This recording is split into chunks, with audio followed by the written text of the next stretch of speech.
Hello दोस्तों, कैसे हो आप सब लोग? कैसी चल रही है आपकी तैयारी? तो 2-3 दिन पहले ना न्यूज़पेपर जब मैं पढ़ रहा था तो एक न्यूज़ आई थी कि आरपीएससी इस बार ये चेंजेस करने वाली है। और कल है ना मतलब आपका एक नोटिफिकेशन भी आ गया था जिसके अंदर बताया गया था कि आरपीएससी अपने अंदर कुछ मतलब जो पेपर प्रीलिम्स का पेपर है उसके पैटर्न के अंदर या उसके अंदर कुछ नई चीज़ें ऐड कर रही हैं। तो वो क्या नए चेंजेस हैं उसके लिए एक छोटा सा वीडियो है जिसके अंदर जो 5 या 6 नए चेंजेस हुए हैं ना, केवल हम उन्हीं की बात करेंगे। बाकी चीज़ें आप आरपीएससी से रिलेटेड है ना मतलब सारी अपने अलग अलग वीडियोज़ में देख रहे होगे। अपनी जितनी भी क्लासेस चल रही हैं आई होप आप है ना उनको अच्छे से देख रहे होगे, क्योंकि वो सारे के सारे है ना सभी लोग है ना सिलेक्टेड है, या तो वो फर्स्ट ग्रेड में है या फिर आरएस ऑफिसर है।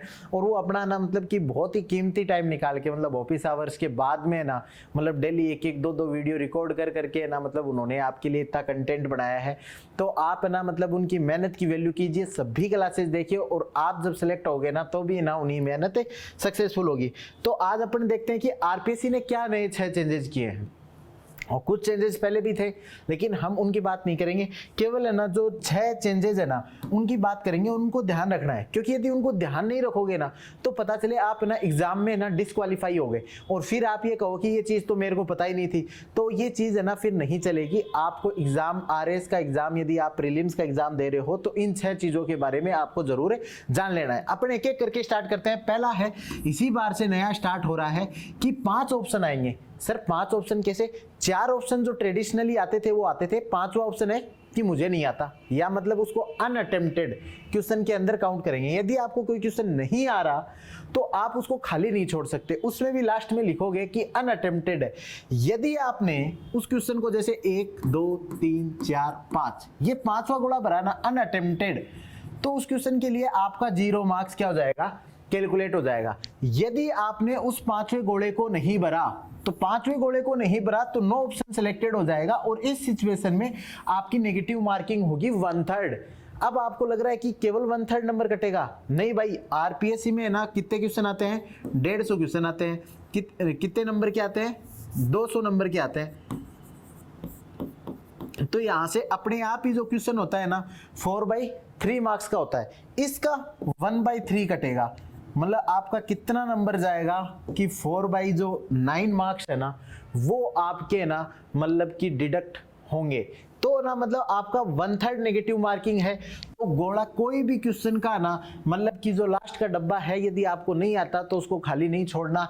अदरवाइज ये आप ये जो बाकी आपको आता है तब तो ABCD जो भी है आप अटेम्प्ट कर सकते हो। फिर सेकंड, अब कि सर इतने गोले भरेंगे तो अब हमें तो टाइम भी एक्स्ट्रा लगेगा। टाइम एक्स्ट्रा दिया गया, बिल्कुल दिया है। वैसे मैंने आपको पहले बता दिया था आरपीएससी में 3 घंटे का पेपर होता है, यूपीएससी में केवल 2 घंटे का होता है। आरपीएससी में 150 क्वेश्चंस आते हैं लेकिन उतना लेंथी पेपर नहीं आता। 3 घंटे मोर देन सफिशिएंट है। मतलब मैंने 2 पेपर देखे 150 मिनट्स के अंदर ही पूरे हो जाते हैं। तो मतलब लेंथी पेपर नहीं आता। फिर भी आरपीएससी ने कंसिडर किया है कि आपको 5 मिनट एक्स्ट्रा जरूर मिलेंगी। उसके बाद नो ऑप्शन सिलेक्टेड की सिचुएशन में आपको पता ही है उसको रॉन्ग आंसर माना जाएगा और रॉन्ग आंसर में 1/3 ऑफ मतलब जो क्वेश्चन की जो है वो आपकी कट जाएगी। और यदि आपने 150 क्वेश्चन में से 10% से ज्यादा क्वेश्चंस को अटेम्प्ट नहीं किया है, मतलब यदि आपके 10% कितने होते हैं? 15 क्वेश्चन में यदि आपने ये गोला नहीं भरा है तो आप एग्जाम से ही बाहर हो जाओगे। आपको क्या मान लिया जाएगा? अयोग्य मान लिया जाएगा। आपकी जो कॉपी है ना वो ही चेक नहीं होगी। ठीक है, आपकी कॉपी फिर है ना चेक ही नहीं होगी। आपको क्या मान लिया जाएगा? आप मतलब कि इस एग्जाम को डिस्क्वालीफाई कर गए हो। ठीक है, उसके बाद 5वीं जो चीज है कि अब आपने जो फिल किया है उसकी कार्बन कॉपी आपको रखनी पड़ेगी। ठीक है, अब ये सारे चेंजेस क्यों किए हैं उनके बारे में भी अपन चर्चा करेंगे, क्योंकि ऐसे चेंजेस करके एक जो ऑनेस्ट एस्पिरेंट है, जो मेहनत करने वाला एस्पिरेंट है ना, उसके लिए बहुत ही बढ़िया कदम उठाया आरपीएससी ने। बहुत ही सराहनीय कदम है, उसके बारे में अपन चर्चा करेंगे। पहले ये देख लेते हैं, आपको जो कार्बन कॉपी है ना उसको क्या रखना पड़ेगा? आपको सेफ रखना पड़ेगा। इन केस कल को ना आरपीएससी चेक करेगी आपकी कॉपी में इतने नंबर आए, आपसे बुला सकती है कि अपनी कार्बन कॉपी लेके आओ। तो ये बहुत बड़ा है चीज जिसको ध्यान रखना पड़ता है, क्योंकि आप ना मतलब एग्जाम से निकलते ही आपके ओएमआर के नीचे वाली कार्बन कॉपी होती है ना, उसको फेंक देते हैं। जनरली मैं भी फेंक देता था। इस बार आपको ध्यान रखना है कि उसको एकदम सेफ रखना है। लास्ट है कि ना आपको केवल ब्लू बॉल पेन जो है उसका यूज करना है। यूपीएससी के अंदर हम ब्लैक पेन का यूज करते हैं, तो यूपीएससी वाले जो भी लोग है ना आरपीएससी का पेपर दे रहे हैं, ध्यान से ब्लू बॉल डॉट पेन का यूज करना है। इसका मतलब है जेल पेन यूज नहीं कर सकते, किसी और कलर का पेन यूज नहीं कर सकते, पेंसिल यूज नहीं कर सकते, किसी भी तरीके का मार्कर यूज नहीं कर सकते। कई बार है ना यूपीएससी के एस्पिरेंट होते हैं, उनको मतलब वो बहुत सारी चीजें बताते हैं कि 0.7 वाला ना मतलब पेन यूज करेंगे जिससे गोले भरने बड़े आसानी से गोले भरे जाते हैं। तो ऐसी कोई गलती मत यूज करना। आप 0.7 वाला भी पेन यूज भी करो तो भी आपको ना ब्लू बॉल पेन कैटेगरी के अंदर जो पेन आता है उसी को ना 0.7 वाला आपको यूज करना है। अब ये सारी चीजें क्यों की है आरपीएससी ने, वो इसलिए की है कि बहुत बार ऐसा होता है कि जिस एस्पिरेंट को कुछ नहीं आता ना, वो क्या कर देता है कि ओएमआर को खाली छोड़ देता है ताकि एग्जाम के बाहर वो चीटिंग के पर्पस से उसको आंसर देख के उसको फिल कर सके। तो अब वो ऑप्शन वैसे भी हटा दिया, ठीक है।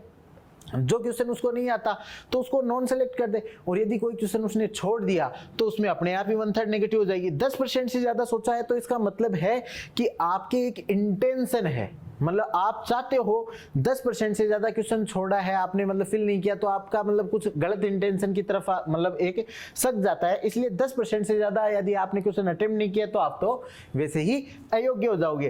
कार्बन कॉपी इसलिए सेफ रखनी है ताकि आपने जैसे ही पेपर ना मतलब जो आपका इन्विजिलेटर है वो क्या करेगा, आपको आपकी कॉपी दे देगा और वो ओएमआर ले लिया। अब ओएमआर को किसी ने बाहर फिल भी कर दिया और शिकायत होती है तो कार्बन कॉपी के अंदर आप कहां से फिल करके लाओगे। तो इसलिए ना मतलब वो कार्बन कॉपी आपके लिए बहुत ज्यादा जरूरी है। तो और फिर ना ब्लू बॉल पेन का इसलिए है कि जो ओएमआर चेक होती है ना उसमें बेस्ट सूटेबल कंडीशंस है, तो इसलिए वो उन्होंने वो इंस्ट्रक्शन दिए हैं। तो ये 6 इंस्ट्रक्शन आपको जरूर ध्यान रखने हैं, क्योंकि इसमें से किसी भी एक इंस्ट्रक्शन पे आप यदि ध्यान नहीं दोगे ना तो मतलब कि डिस्क्वालीफाई होने के आपके चांसेस ज्यादा हैं। जैसे ब्लू की जगह आपने मानो कि ना जेल पेन यूज कर लिया या ब्लैक यूज कर लिया, रेड यूज कर लिया, ग्रीन यूज कर लिया, डिस्क्वालीफाई, ठीक है। कार्बन कॉपी आपने नहीं रखी, इंटरव्यू स्टेज पे पहुंच गए, किसी ने आपके खिलाफ शिकायत कर दी, आपके पास मतलब यदि इंटरव्यू स्टेज तो नहीं, यदि मेंस में भी क्वालिफाई हो गए, उस स्टेज में यदि आपके पास है ना कार्बन कॉपी नहीं है, यदि आपकी कोई भी एक्शन होता है आपके पास कार्बन कॉपी नहीं है, डिस्क्वालीफाई। यदि 10% से ज्यादा क्वेश्चन आपने छोड़ दिए तो डिस्क्वालीफाई। और ये तो उसी से रिलेटेड है।